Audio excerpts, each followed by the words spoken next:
euphemism, E, first of all, the spelling, or for spelling, we also use this particular word, orthography. Okay, so orthography यानी उसकी जो spelling होगी वो क्या है? पहला जो spelling आप ध्यान में रखें वो है EUPHUISM. अब euphemism होता क्या है?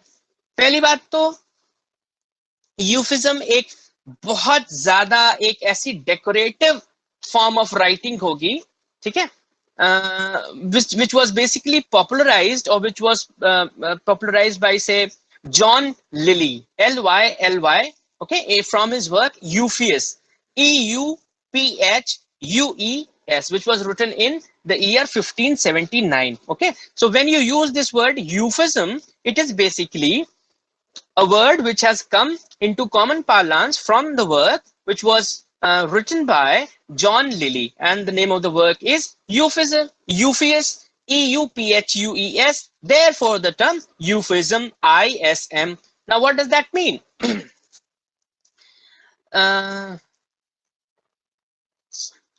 When you see this particular thing as of today, so we see it as a kind of an we look down upon this form of affectation, which was basically, but it helped in the development of English prose. So the style is marked by the frequent use of, what are those ingredients, what are those signs or characteristics through which we can understand that this is the use of euphemism, is that first of all we'll find alliteration, ठीक है, अनुप्रास अलंकार जो है उसमें words जो है किस तरीके से वो सीक्वेंस, वो साउंड आपका alliteration वो वहां पे है. Then we will find similes, जो कंपैरिजंस यूज होते हैं, फिर एंटीथीसिस यूज होता है, और पन्स यूज होते हैं. ठीक है, तो जब एक ऐसी राइटिंग जहां पे एलिटरेशन हो, सिमिली हो, एंटीथीसिस हो और पन हो, वो वहां पे वो यूफिज्म का एक एग्जाम्पल हो सकता है.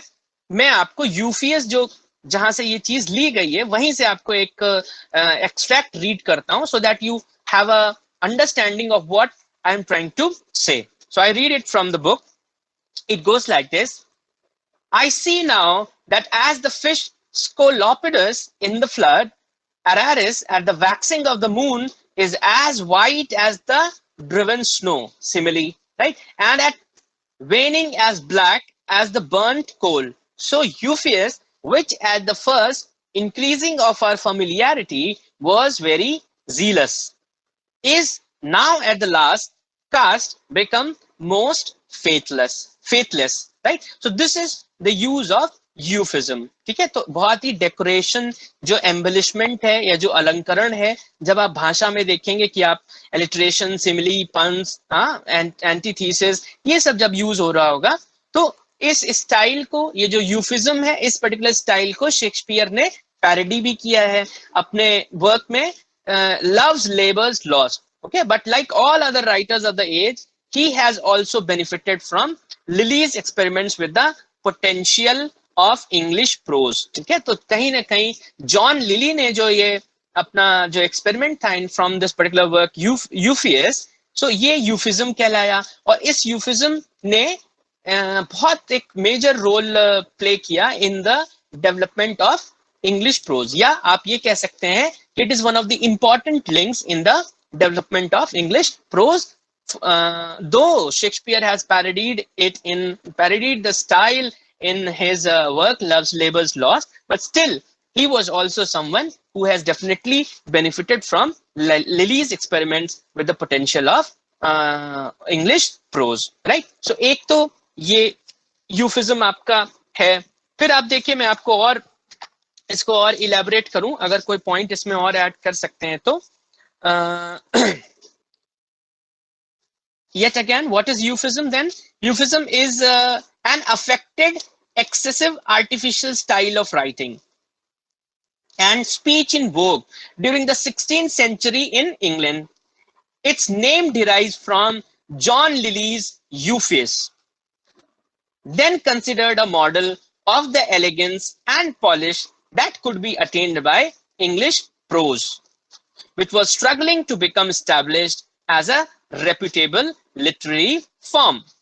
Its chief characteristics are Now, what are the chief features apart from what I have mentioned, or maybe I'll repeat some. So one of these is, or rather I'll list all of them, which are as follows: balanced construction. Okay, so there would be a balanced construction. Excessive use of rhetorical questions. Rhetorical question एक figure of device, एक figurative device है, एक literary device है. वहां क्या होता है rhetorical question में? ये होता है जैसे फॉर एग्जांपल क्वेश्चन पूछा तो जाता है लेकिन उसका आंसर उसके अंदर ही होता है. खैर, तो वो कहीं ना कहीं एज एम्फोसिस के तौर पे यूज होता है. अब रेटोरिकल क्वेश्चन फॉर एग्जांपल अगर हम कहें can the leopard change it's spot, तो आंसर क्या होगा? हम पूछ तो रहे हैं लेकिन हमें पता है नहीं कर सकता है. सो जब क्वेश्चन पूछा भी जाए लेकिन उसका आंसर उसी क्वेश्चन के अंदर हो भी, so this device is known as rhetorical question. Rhetoric, RHETORIC. ठीक, अब रेटरिक की बात आई, थोड़ा सा इस पे आप जान लीजिए कि देखिए रेटरिक जो ग्रीक टाइम्स में या ओल्ड टाइम्स में आप देखें तो rhetoric basically which was something to do with language. ठीक है, एक भाषा में किस तरीके से उसको कितना एम्बिलिशमेंट होता था, कितना अलंकृत वो होता था, कितना मतलब सीधी सी बात है कितना डेकोरेटिव हो सकता था या कितना embellished. So these are various words की स्टाइल के तौर पे अगर आप 3-4 एडजेक्टिव्स देखें तो फॉर मतलब जैसे जो आज आप कहते हैं बहुत फ्लारी लैंग्वेज है, या तो उसके लिए शब्द था एम्बिलिश्ड लैंग्वेज. ठीक है, रेटरिक के लिए ही कह रहा हूं, एम्बिलिशमेंट होता था यानी अलंकरण. ठीक, अलंकृत रहता था. दूसरा आपका रहता था ऑर्नेट या फिर डेकोरेटिव. ठीक है, something which is ornate, something which is beautiful, something which is decorative, something which is embellished. Earlier it used to be known as rhetoric. ठीक है, फिर लेटर ऑन थोड़े टाइम बाद फिर आगे चल के यही चीज आप जो आज आप नाम जिसका जानते हैं which is figures of speech. ठीक है, यही चीज जो भाषा के साथ जो एक्सपेरिमेंट होता था ये यहाँ पे अब कहलाया जाने लगा फिगर्स ऑफ स्पीच. यानी आप इसको जानते हैं अलंकार. पार्ट्स ऑफ स्पीच अलग है, नाउन प्रोनाउन वो पार्ट्स ऑफ स्पीच है, और फिगर्स ऑफ स्पीच ये अलग है, simile, metaphor, personification, and there are like more than 500 figures of speeches. तो वो अलग चीज हो गई. फिर आप आगे आएंगे, फिर इसी टर्मिनोलॉजी को, इसी चीज को आप ट्रोप के नाम से जानने लगे, है ना. मॉडर्न टर्मिनोलॉजी जो है TROPE. ठीक है, जैसे एक क्रिटिक है हेडन वाइट, उन्होंने कुछ 3-4 फिगर्स ऑफ स्पीचेस को ट्रोप्स, बेसिक ट्रोप्स बताए हैं which are majorly used. Right, so वही चीज अब आप ध्यान में रखो. रेटरिक था, रेटरिक से वो फिगर्स ऑफ स्पीच हुआ, फिगर्स ऑफ स्पीच से वो ट्रोप हुआ, TROPE. ठीक, ये चीज है. और सेंटर की बात क्या है कि लैंग्वेज से किस तरीके से लैंग्वेज कितना डेकोरेट करी जाएगी, कितना एम्बेलिशमेंट होगा, कितना वो ब्यूटिफाई किया जाएगा. ठीक है, और in order to have a good expression. So ये सारी चीजें आपको, अच्छा रेटोरिकल क्वेश्चन आया था इसलिए मैंने आपको रेटरिक बताया. उसके बाद एंटीथीसिस है. हाँ, then we also have alliteration. फिर उसके बाद इलैबोरेट सिमिलीज यूज होती हैं. हाँ, अल्यूजन्स भी होते हैं माइथोलॉजिकल और हिस्टोरिकल पर्सनेजेस के, and there are illustrations from natural history also. Okay, and then again there is this one passage from Euphues which is a very typical of the style of euphuism. I read from another account, एक किताब और से आपको पढ़ के बताता हूँ कि euphuism का आप एग्जाम्पल और देखिए. वो एक चीज थी, उसके बाद दूसरा एक्सट्रैक्ट में पढ़ रहा हूँ from the same work Euphues. ठीक, it goes like this. Achilles spear could as well heal as hurt. The scorpion, though he sting, yet he stints the pain.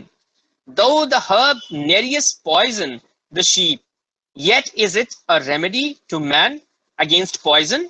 Though I have infected some by example, yet I hope I shall comfort many by repentance. Do we not commonly see that in painted pots is hidden the deadliest poison?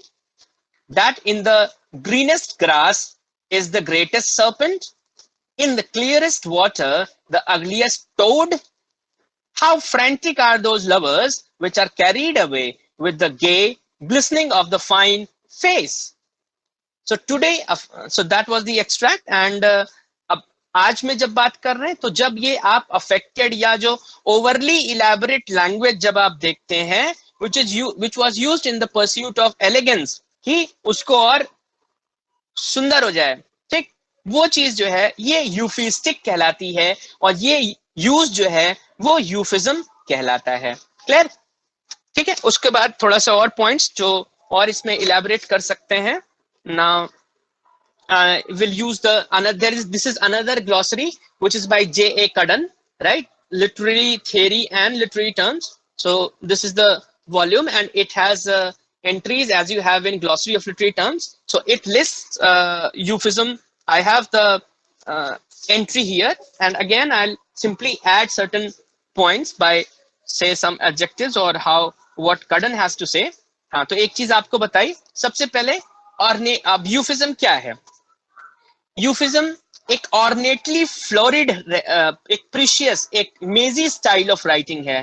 हाँ, और ज्यादातर आपने ये जो words अभी सुने कि अलिटरेटिव होता है, एंटीथेटिकल होता है, देन एम्बलिश्ड होता है with elaborate figures of speech, right? So all of these things are there. So ये सारा एक जो चीज है वो जॉन लिली का, there are two works by John Lilly which are Euphues, the Anatomy of Wit, WYT, and there's another work which is Euphues and his England. ठीक, तो इन दो वर्क से और कॉमनली क्लब एज यूफियस से आपका ये आता है। सुनो, एज आई स्टेटेड, लिली के दो काम कौन से हैं? Which are these two works? Euphues the anatomy of wit, WYT, and then we have Euphues and his England, right? So Greek terminology या ग्रीक एटमोलॉजी के हिसाब से हम देखें तो यूफियस का मतलब होता है well endowed by nature, right? So well endowed by nature, ये मतलब होता है यूफियस का। फिर so I read from the book, Gabriel Harvey dubbed Lyly's style euphuism, उन्होंने अपने काम में यूज किया, advertisement for Pap Hatchet. So euphuism appears in Shakespeare's comedy of errors. दूसरे प्लेस, अब मैंने आपको लव्स लेबर्स लॉस्ट बताया था, दूसरे प्लेस जिसमें यूफिज्म आप देख सकते हैं कॉमेडी ऑफ एरर्स है। ये एग्जांपल्स हैं क्योंकि एग्जाम में एग्जांपल्स इंपॉर्टेंट हैं। और टू जेंटलमैन ऑफ वेरोना है, loves labours lost, of course I have told. Then he also parodied the style in Henry IV, okay? And the more ornate and barrack prose styles of some of the early 17th century writers suggest that Lilly's influence was considerable. So we cannot forget the contribution of this great prose writer John Lilly, because his style or his work came to be popularly known as euphemism, and such works, they were euphuistic. Okay, when a minor tip for you all is that usually when you have a say noun and you want to make it an adjective, one of the basic rules is that you add ic to it. Okay, so it will become an adjective word, whereas if you add ism to it, it would become an abstract noun, right? So we have euphemism, and then we have euphuistic. So euphuim ISM and euphuistic ISTIC, right? And euphues वो जो work है with the capital E, EUPHUES, clear?